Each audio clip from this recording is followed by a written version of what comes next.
Welcome to the first interstitial of 2025. Yeah, it is. It is 2025. Fucking wild.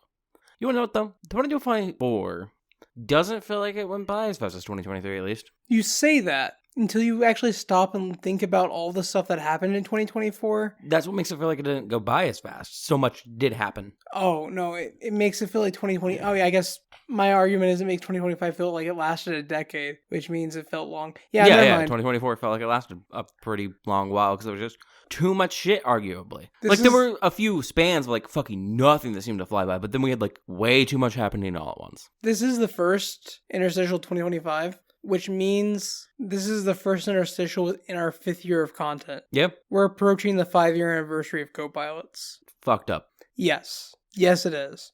So this is the one where we normally just chat about the stuff. Yeah, that's normally how the interstitials go. So before we dive into individual stuff, how you liking jet lag? We've watched 4 seasons of jet lag now. More than 4. Okay, so we watched Australia board game.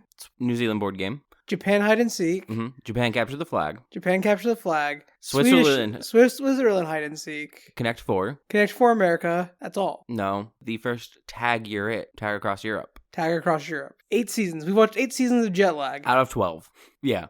I told you guys when we reviewed it, this show was great. We really like jet lag. Yeah, we haven't watched the pilot series that's based off of, though I do plan on doing that soon. I was thinking maybe watching that next. And Josh hasn't watched The Getaway, which is not jet lag, but it is made by jet lag. Made by Window Productions. Yes, which is owned by Sam Denby, one of the 3 main people in jet lag. Yeah. It was good. I watched the last episode. Yeah, half of the last episode. It was pretty okay. Yeah. I do like jet lag more, but I think it was fine. It doesn't have a lot of redo potential. I mean, technically it does, as just the basic gameplay is good. You just have to change the name when you're inviting people on. Yeah, but they're not necessarily going to trust you. You could, though, revamp it to where not everyone's the traitor, or even more so, you can make it where everyone's a good guy. I think literally just the exact opposite. I think everyone's a good guy doesn't work, though, because nobody's trying to sabotage at that point. Yeah, but it means anytime someone fucks up, you have to assume that they are the traitor. So you can just ratchet it instead of making things a bit too easy, which is what they did early on in the series for it. So that way, if someone messed up, it had to be intentional, basically. Yeah. Otherwise, it was so simple to succeed that, so if you're the traitor, you want to be throwing. So if you do the good guy version, you make it all a bit more difficult. And make it where people just naturally stumble and cause issues. Yeah. But that draws attention to them. Yeah. One of the first things that threw suspicion on one of the people, the guy's card counter on YouTube. He's very well known for that. And one of their questions was about the statistics of drawing a certain type of card from a deck. But in their example, it was using a single count deck, just a single deck. And he was literally in the talking heads portion, he was I have no idea. You don't do single decks in blackjack. No one does a single deck. I don't know this. That's insane. And meanwhile, in the background, the producers, who 2 of the producers on the show are also Ben and Adam, and then there's Sam, obviously. But I think it was Adam talking, we thought he would know it. That's a fuck up on our end. We just assumed he would know it, because the entire part where this was happening was a trivia quiz, and there were specific questions to each person about the things they know about. Mm-hmm. So the card counter getting something wrong where everyone else had things that they know, obviously threw some suspicion on him. Not to spoil our show, but he did end up winning, right? Yeah, he did end up making it in. 2 people got to the end, and then the whole thing is, if there's any traitors, none of the good people get the money. If there's good people, they split the mone. If the traitor makes it all the way to the end, they win the total value of the traitor's money. Which did mean, though, with 2 traitors making it to the end, because everyone's a traitor, they both made individually the amount of the traitor stash, yeah. Which was technically more than was available from the stash to begin with. Yeah.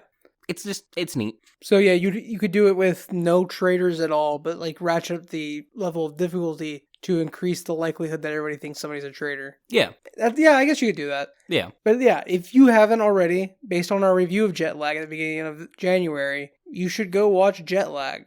It's very good. It's on YouTube for free. Go watch Jet Lag. But you said you had some topics after we got that one out of the way? Yeah, I played some video games recently. You? Video games? Yeah. I know I don't normally I play video games, but normally not anyways. One of them is a free game that Epic was giving away throughout December, because Epic always gives away 12 plus free games during December. Yeah, they do. Which is really cool of them. Yeah. One of the games was a game called Redacted. Yeah. Bracket REDACTED bracket. Yeah. I only have one thing to say about Redacted to begin with. Mm-hmm. Let me go and get it out of the way. constantly throughout the month of December, there are spoilers about what the game will be. Mm-hmm. And I don't really give a fuck or look at them because I'll find out very quickly, just like every day. This year there wasn't. There were quite a few, actually. Oh, I never saw. My phone gave me a Google push notification for like every day. Oh yeah, when the games came out the day. No, like I would get it like the day before. I went searching and I could. Oh, there were quite a few people, and the one I saw for Redacted, my brain just went, oh. For some reason, they've just not put this one in when they were talking about it. Like they're like, oh, we know what it is. We have a bunch of things about it, but we just haven't said. Because I was unaware there was even a fucking game called Redacted. And then I went to Epic the next day and I was like, oh, that's just its fucking name. Okay. So, Redacted is a roguelike. Would you love those games? Somehow now. I actually changed that folder category on Steam for anybody who did not know, which is probably most listeners, but not the friends who listen to the show. On my Steam, I have all my games separated into little folders that are like got little like half joking names and like as a way to sort them. Yeah. And I used to hate roguelike games. I used to hate roguelikes, platformers. You still hate platformers. I still hate platformers. And like 2D Zelda likes, not my thing. And then I played Hades. I think that was the first one that really I liked. And Hades was like the first domino to fall in a series of dominoes where now instead of being a folder that says, why do I love roguelikes now? Or why do I like roguelikes now? It's just called, somehow I like roguelikes now. Nice. Whereas before that was like roguelikes I hate or something. Yeah. Like I have a folder called platformers can go to hell. Yeah. But Redacted is functionally, it's a Hades clone. It like is not just a roguelike that's similar to Hades. It's a Hades clone. It's not a Binding of Isaac clone? No, Binding of Isaac is another good example of roguelikes, but like this is the same of hub world as Hades has. You like upgrade weapons with this resource. Like it plays like Hades. The biggest difference is you got a gun. You got two weapons. You have a melee weapon and a gun. And instead of being the same character over and over again, you're a different prison guard trying to escape this prison planet as it's collapsing. And that's the game. Fun. I will say, not having the same character or not having NPCs in your home base to interact with makes it feel less lived in. It feels very empty. Yeah.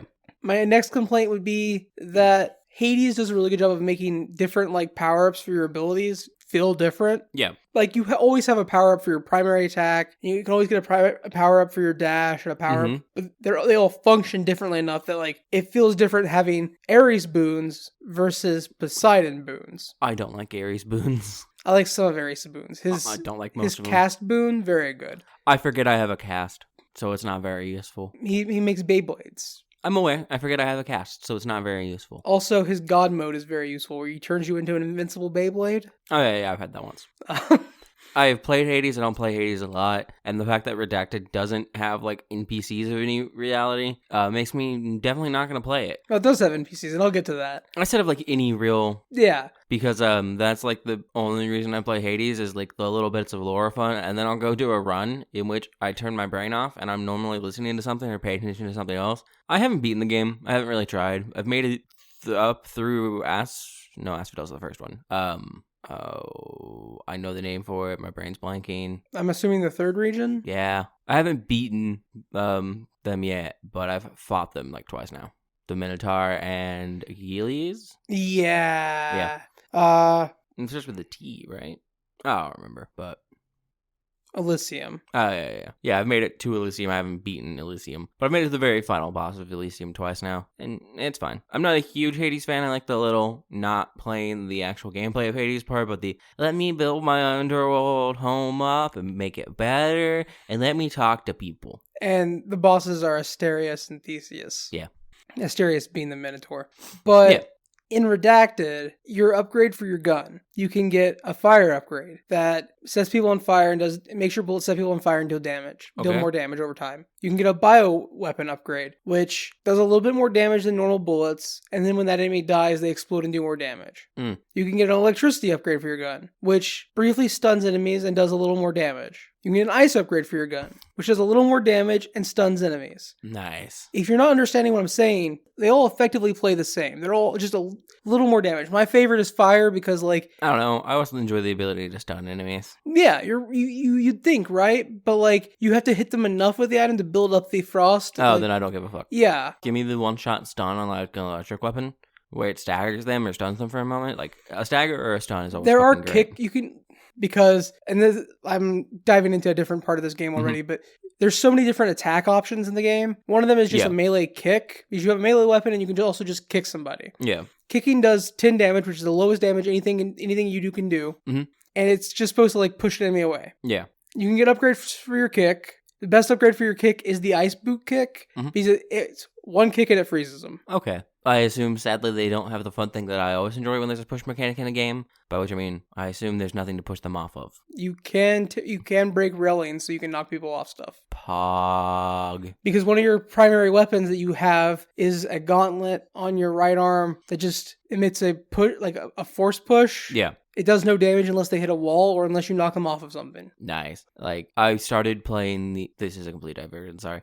I started playing Assassin's Creed, the Odyssey. Yeah. And, like, when you hit an enemy and stagger them most of the time, if they're against the edge of, like, a building or a cliff or something, they kind of just do the NPC stagger against an object where they hit an invisible wall and then shift left or right. And the only way to really knock them off is to do the Spartan kick. I'm like, well, that's boring. They're on the edge. They should have... I saw them stagger back, and now you're telling me, oh, they somehow then just pushed left magically. Yeah, which, it's funny, because Assassin's Creed used to just let you, like, knock people off buildings. Yeah. And I was like, I have to Spartan kick them off, really? Yeah. Really? Yeah. Yeah, continue. So, I'll actually just pull up this text message I sent to my friend because he wanted to know what I thought about the game when I started playing it. And I sent him a very in-depth text message about the game. I'm just going to read it mostly verbatim from this text. So my friend writes game reviews. So I was like, so first off, if I was going to write a review for the game, so I let off on my giant wall of text with him with a tag for the review, as if I was reviewing Redacted. It scratches the itch that Hades leaves you with.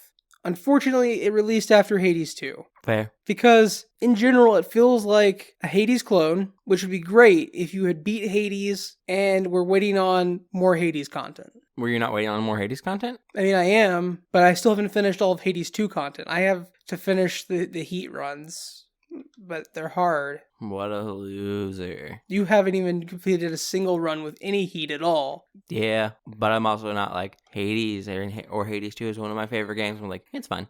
So the gameplay in Redacted is frenetic in the same way that Hades is. Man, I hate frenetic gameplay. Sometimes. I hate bullet storms, but Hades doesn't quite ever feel like a bullet storm, neither does Redacted. Oh, it's why I don't like bullet storms or multiplayer Smash. My eyes immediately go, no, we refuse to focus on a single fucking object. Whereas I love 8-player Smash with all the items on. Yeah, no, my brain just goes, and we focus on nothing. Ooh, pretty background. I just can't track where I'm going for some reason. I'm very bad at it. In some ways, Redacted's individual runs, which in a roguelike, how well the runs feel is a big part of like making that game loop playable. Yeah, because that is the inherent game loop of the game. So in Redacted, game loops feel less rewarding than they do in Hades, and yet at the same time, at least when it comes to unlocking weapons, it feels like the loops go by faster. Speaking of a game that's mostly just about the gameplay loop, that I don't enjoy the loop of, and doesn't, particularly to me at least, feel rewarding, Deathloop.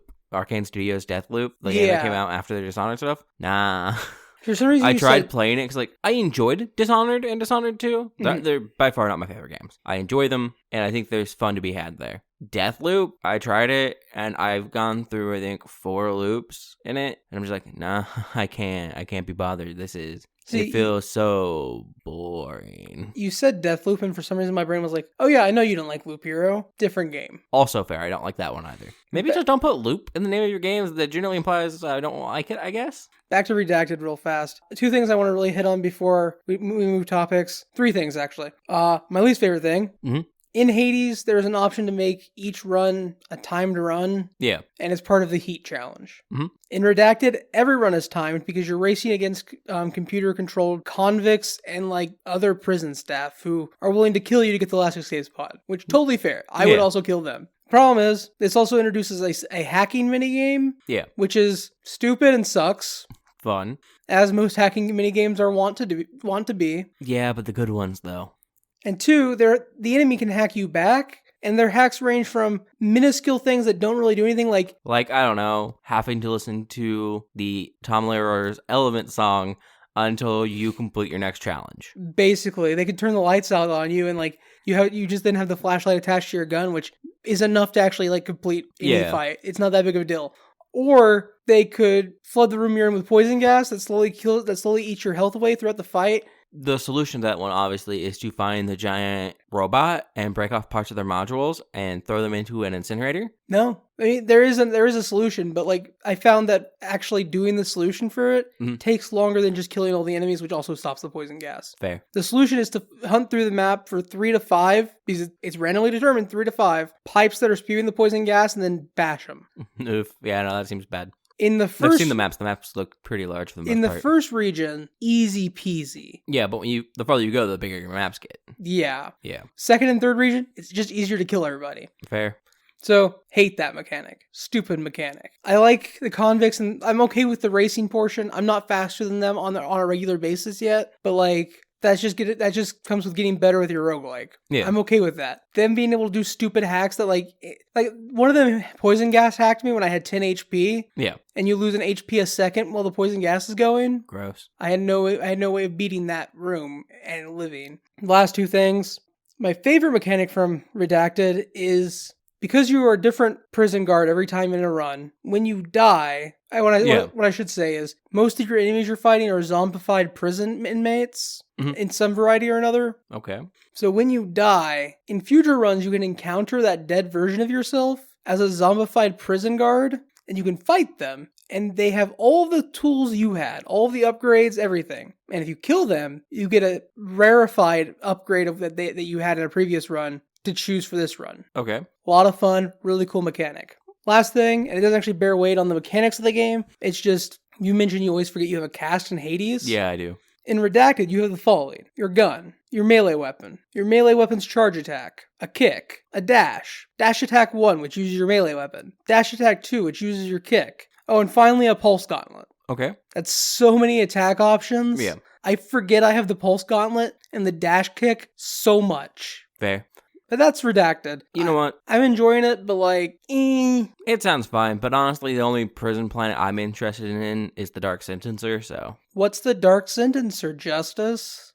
I didn't bring this up to make it a topic. No, I just wanted you to explain what Dark Sentencer was. The Dark Sentencer is one of many planets owned by Haas, or the Houses of the Star Supremacy. It is a prison industrial complex planet that was established after the Great Crash, and it's where our main characters from the start of the Vaxis story in the Coheed and Cambria photography end up. See, really, I was just looking for you to be like, oh, it's a Coheed and Cambria thing. But, you know, that too. I got there. Do you have topics, or do you want me to continue? I have 2 more games I've been playing. I don't really have many topics, man. Cool. Another game I started playing, The Magister. It's on Steam. Don't know how much it costs. Don't remember buying it. It's in my account. But The Magister is a roguelike. Yay. Actually, I don't know if it's a roguelike, technically, because I don't know if anything you do in a game affects your next game, other than knowledge that you as a player gain. I would go with no, then. Yeah, maybe not. It is an RPG that's procedurally generated. Okay. And you play as... Oh, yeah. I remember which one this is You play as a magister, which is both judge, jury, and executioner. Yeah. And you've been sent to this village in the outskirts of the kingdom because another magister has been killed. The mystery is always procedurally generated, so it could be any of one of like 12 different characters that killed the magister. And then you get to do detective-y things to figure it out. Yeah, and you have 2 weeks, 14 in-game days, to figure out who killed the magister and present your evidence to the Grand Magister, because he's coming to oversee this, because a magister dying is really important. And if you can convince him that you're right, you succeed. So you're not judge, jury, and executioner. Well, you are. And by the way, when I say you succeed, I mean the game says you win, even if you didn't kill the right person. Yeah, you always win. How do I know this? In my first playthrough, I narrowed it down to 2 suspects, and I chose the wrong one. But I had enough evidence Wait. Which one did you choose? Because I was there when you were doing a lot of it. I had it narrowed down between the Huntress and the Mind Escort. The Courtesan? The Mind Courtesan. And I accused the Huntress. Well, I had so much evidence that pointed to the killer being You gotta go with your gut instinct, and your gut instinct was the courtesan. I had so much evidence that pointed You ignored the gut. I had so much evidence that pointed to the fact that the murderer smoked. Yeah. The courtesan doesn't smoke. I had only one piece of information that did not point to the huntress. Literally the first thing you told me when I walked in, because you didn't have other suspects yet, was the courtesan and someone else. And you told me the courtesan smokes. No. Yes. It doesn't say that in her bio. You told me it. So I don't know if you just got confused or something at some point. What You may have matters? been confused then, or you may have been confused by the end of the game, but... What matters is I was looking at my info, looking at my bios. It didn't say anything about her smoking, and I know the murderer smokes. I had one piece of information that pointed to not the huntress, but that information came from the huntress. So I went, oh, okay, and we killed her. So rude. We were wrong, but I still won. She was one of the chillest suspects. No, she wasn't. Most of them are in a cult. I don't know. Yeah, I know. Most of them were in a cult. I know. But see, the thing is, if most of them are in the cult, there has to be one chill cult member. And it's either her or the blacksmith. Blacksmith was an okay dude. Yeah. But that's the Magister. Really good game. And then I just started Ghost of Tsushima literally last night today. The game is good. I don't want to overly criticize it, but it does just feel like a AAA collectathon like Horizon Zero Dawn or modern day Assassin's Creed. Yeah. It's very much an action RPG collectathon. And while I'm enjoying it, I'm having fun playing it. It's just samurai themed collectathon. Yeah. That's what makes it better and unique. You're a samurai. I might prefer Horizon Zero Dawn where I get to kill giant robots, but... Nah, wake up, samurai. But that might just be me. Did you have anything? Legitimately, no. Completely and absolutely fair. Work has been killing you. I watched an anime's first 2 episodes because that's all that exists, but you also watched it. Oh, you're talking about Medalist. Yeah, it's about ice skating. What'd you think? It was neat so far. I mean, not a lot has gone on. I really want to be an ice skater. I'm starting too late. I'm 11 and it's too late. My life is ruined. Oh, I'm surprisingly adept at it though. Okay. Oh, my coach also started late as an ice skater. He hasn't told her that yet. Yeah. And he's gonna help me train and make me better at skating. Oh no, I'm freaking out because I have to pass the 0 level test to get a badge that's like, hey, you do be an ice skater though. But you gotta get 8 badges so you can face the Elite Four. Yeah. There's no Elite Four in Medalist as far as I'm aware. You do need 8 badges though to compete at the highest level. Yeah. Yeah, That's neat. I enjoyed it a lot from the 2 episodes that were out. Agreed. You may continue on to your third topic. I have contributed. My third topic was Ghost of Tsushima. We played Dokapon Kingdom. a lot of hours of Dokapon Kingdom, and then are probably going to restart a Dokapon Kingdom save because the CPU player has ruined us. We bullied him too much, and now he's bullying us back. Well, even when we weren't bullying him, because we didn't start out bullying him, he kept targeting us because, I mean, it's a CPU, obviously he's going to. But I don't know, maybe we should have chosen a stronger CPU so we didn't have to constantly deal with the normal CPU being in Darkling territory and then just going to go Darkling and then fucking everything up. Which, I'm fine with him taking my towns. I'm fine with him attacking me. I'm fine with him killing me. It's when he steals my fucking equipment. Yeah. I spent so much time getting the things I wanted, and he stole them. Fuck that, dude. It's uncivilized and uncool. I did unlock the Robo Knight class, which if you're not a Dokapon Kingdom player, that means nothing to you. But Dokapon Kingdom it's like Monopoly, but combined with Mario Party, combined with a traditional JRPG. It's a version of Sugaroku. But with way more spite. Yeah. Way more spite. The creators of Dokapon were like, how much spite can we pack into this cute little game? And the answer was... They played Mario Party and they're like, we don't hate each other enough. What if we hated each other more? The first Dokapon that came out in America is getting a re-release on Steam this year. Dokapon Sword of Fury. Nice. It's got its pixel graphics, and Dokapon might look cuter in pixel graphics than in 3D. Crazy. I got the Acrobat class. I've spent way too much time at an in-game casino. Justice found the actual trick of the game, and that is to stop engaging with the game and just play slots. Which I don't want to do. I like playing the game. My favorite part was, you were like, I can't win if I just do this. I was like, Justice, do you not know what the goal of the game is? And you're like, you need to control cities and towns, right? I was like, no, you just have to have the most money at the end of the game. I forgot you had to have just the most money. I thought it was like a weighted combination of like cities and castle zone in accordance with money. No, it's just money. They're just worth money. It's all just about money. I should have realized that. The king's daughter, his name is Penny. Her dog's name is Cash. I can't remember his name, but they're all money based. I forgot. Yeah. Turns out, as long as the rest of the players are actively progressing the plot, you can just stay in the cave and keep going to the casino. It's really hard to actively lose money there. unless you only make one bet with all of your money and then fail that, as long as you have enough for like 2 bets, you're generally going to be good. Yeah. We might play Dokapon with some friends tonight. Yeah, we can make them hate each other too. It's wild how addictive Dokapon is for a game that is so spite-filled. Yeah, and honestly, you know what? The Dark Lane sucks. I don't mind the Dark Lane when it's another person. When it's the CPU, fuck you. Play the game better. You were designed to play this game. Darkling is Dokapon Kingdom's catch-up mechanic. If you're in last place for too many weeks in a row, the game will be like, you start hearing dark whispers, and now you can go to this spot near the beginning of the map, and you lose all your towns, you lose all your money, and items. You lose all your items except your equipment. Mm-hmm.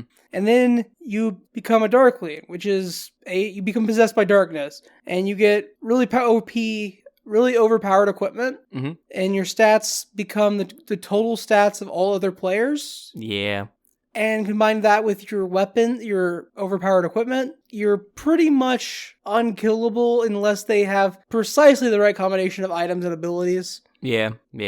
And then you can go and take towns and put monsters on them. We almost killed the Darkling once, and No, we did kill the Darkling once. I died doing it, but we killed the Darkling because I got him down to like super low health, and then you magicked him and killed him. No, I didn't. No, this is where I lost my weapon because he killed me. I started out on attack, but I thought my brain just fucked up, and I thought I was on defense, and I hit the wrong button. That was later. We did kill the Darkling once. I hit it with a debug. Okay. And then you hit it with a magic to deal 1 damage. Oh, yeah. From the field. We almost killed him in combat once and got sick-ass equipment. And I thought I was on defense, and I wasn't on defense. And that's when I lost my really good fucking shield, and then spent 2.5 in-game weeks in the casino getting a new shield. And while he was spending 2.5 weeks in-game getting a shield, I had an NPC that was a higher level than me, because when you're the Darkling, everything you do gets you experience points for when you become not Darkling. Mm-hmm. So the NPC is now higher level than me, and I got stuck fighting a worm, because worms have an ability where they can wrap you up, and you lose your turn. Yep. And you can't take actions while you're wrapped up. And the NPC was like, oh, he's wrapped up and can't take actions? I'm gonna go murder him and take his weapon. Yeah, bad times. Dokapon Kingdom sucks. Don't play it. Or actually, you should. It's a very good game. Yeah, it's a pretty great game. Just be prepared to hate life. But I think that's all our topics for this In the Cockpit. Watch Jetlag, play Dokapon. Ghost of Tsushima is just a AAA collectathon, so if you like those, you know you do. Go play it. Magister's a really cool RPG detective game. Yep. And Redacted will scratch the itch that Hades left you with if you've decided to wait till Hades 2 fully comes out to start playing it. Which I know there's a subsect of the community that's doing that. And if you like ice skating anime, which there are a fuck ton of people that like ice skating anime, but you want a mentor-mentee relationship that's hopefully going to just stay that. You can never tell with anime, but it's hopefully just going to stay that and not a boy-filled epic drama. Watch Medalist. You remember that golf anime with God, little no. boy? Hey, that hasn't happened in the show yet. Maybe the show will fix the manga. Anyways, thanks for hanging out with us in the cockpit. If you want to let us know what's going on with you, what shows you're watching, what animes you're watching. Those are shows. What games you are playing. Why you are currently not watching Jetlag, or why you have already watched all of Jetlag and you have us to thank, or Ludwig to thank, or any number of other people who told you to watch Jetlag to thank. Jetlag to thank. You can hit us up with any of that information at our email address, copilotsreview@gmail.com. Or you can find us on Blue Sky at Copilots Review, as well as, I guess, the Hellsite X. We don't do anything there, but I think we still have an account technically. Yeah, we're sitting on the name. Yeah. Or if you would like to contact us via other means, you can go to our website, copilotsreview.simplecast.com, where you can find links to our Discord, our Patreon, our YouTube, as well as a link to our email and our Blue Sky. Hopefully. We'll catch you on the next flight.